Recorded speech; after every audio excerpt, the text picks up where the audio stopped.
Oke, Sobat Benko, di kesempatan kali ini kita akan melihat games antara IM Taufik Halai melawan GM Novendra Priasmoro di PON 2024 Sumatera Utara. Ini adalah partai klasik, dimulai dengan langkah C4, pembukaan Inggris, kuda F6, kuda C3, E6. Jika putih menjawab dengan langkah D4, maka ini akan menjadi transpose dan diikuti dengan gajah ke B6, maka ini akan menjadi pembukaan Dian Dimzo. Atau jika kita menjawab B6, maka ini akan menjadi pembukaan Hindia Menteri. E4 dilangkahkan oleh Taufik Halai. D5, pion ditukar, kemudian E5 mengancam kuda di F6, kuda maju ke E4, kuda F3, gajah ke F5. Kedua belah pihak mencoba untuk mengembangkan buahnya masing-masing. D3 mengancam kuda, kuda ditukar. Langkah kuda tukar ini sangat merugikan hitam karena hitam melangkah dari kuda ke F6, kemudian kuda ke E4, dan kemudian baru ditukar di C3, sementara putih hanya melangkah satu langkah saja. Berarti di dalam kasus ini hitam sudah kehilangan 2 tempo.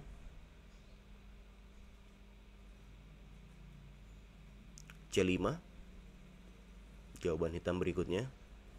D4 memperkuat center. Kuda ke C6 memberikan tekanan ke pion di D4. Gajah ke D3. Oh ya, ada golden rule dalam teori pembukaan. Jika kamu melihat buah lawan aktif seperti ini dibandingkan buah yang masih di, sementara kita memiliki buah yang masih belum aktif, maka ini adalah langkah yang sangat baik jika menukarkan perwira lawan yang aktif dengan buah kita sendiri yang belum terlalu aktif. Gajah ditukar.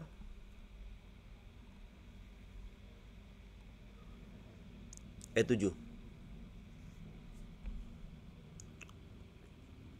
Langkah selanjutnya adalah benteng ke B1, mengancam pion di B7, ditahan dengan menteri.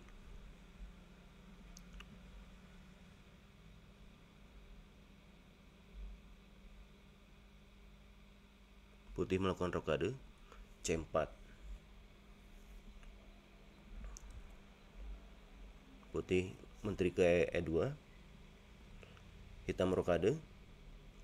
Kedua belah pihak mengamankan rajanya. Kuda E1 dengan tujuan untuk membangun serangan di sayap raja. B5, F4,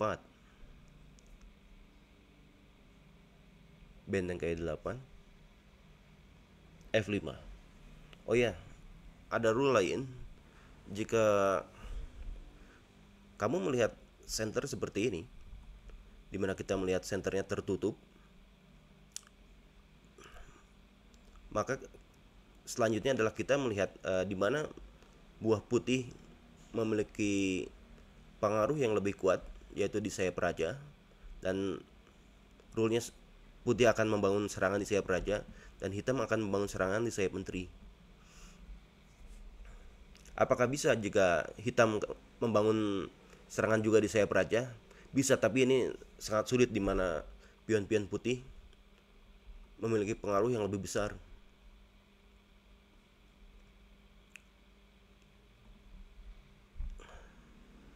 Benteng ke F8, menteri ke H5. Sekarang putih, tugas putih adalah membawa para perwira-perwiranya ke sayap raja. A5, kuda ke F3, B4, F6, dan G6. Menteri ke H4, H5,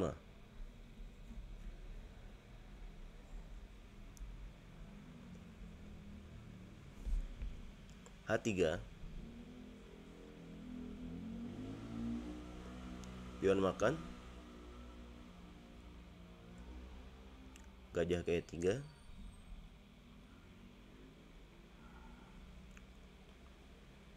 benteng ke A8, mengajak pertukaran,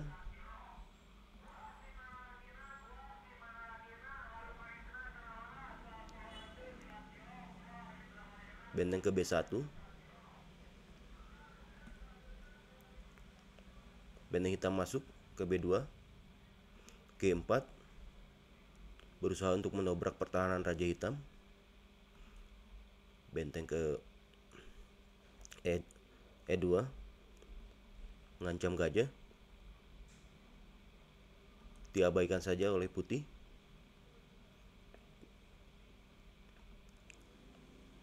G5, jawaban hitam, dimakan oleh menteri hitam, skak. Raja ke H7,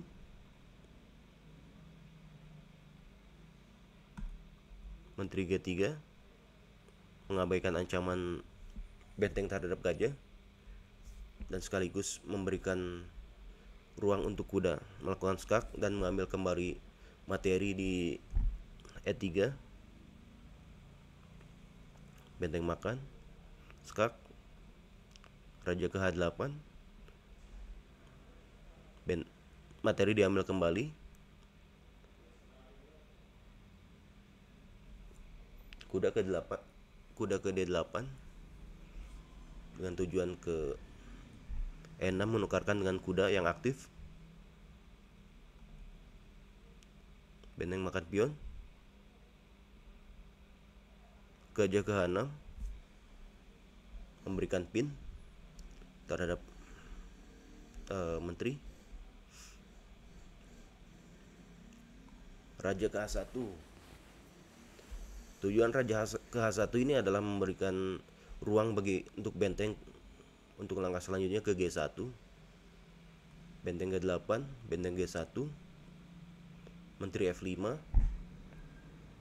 H4, memperkuat kuda di G5, A4, menteri F3, menawarkan pertukaran. Jika terjadi pertukaran maka ini adalah menguntungkan untuk putih, di mana putih sudah memiliki keunggulan quality 2 benteng melawan 1 benteng. Menteri D7, menteri F4, dan di sini hitam menyerah, di mana jika dilanjutkan misal kuda ke E6 akan dijawab pion dimakan, menteri makan gajah, skak, dihalangi oleh menteri, benteng ditukar, raja makan, dan benteng ke G3, dan selanjutnya menteri makan menteri hitam hilang,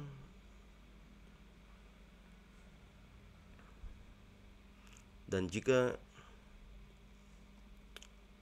gajah makan kuda, maka selanjutnya adalah benteng makan gajah.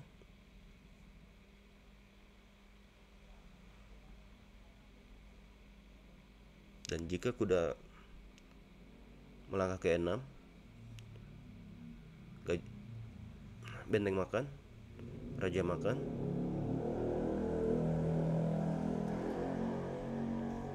menteri ke H6, dan langkah skak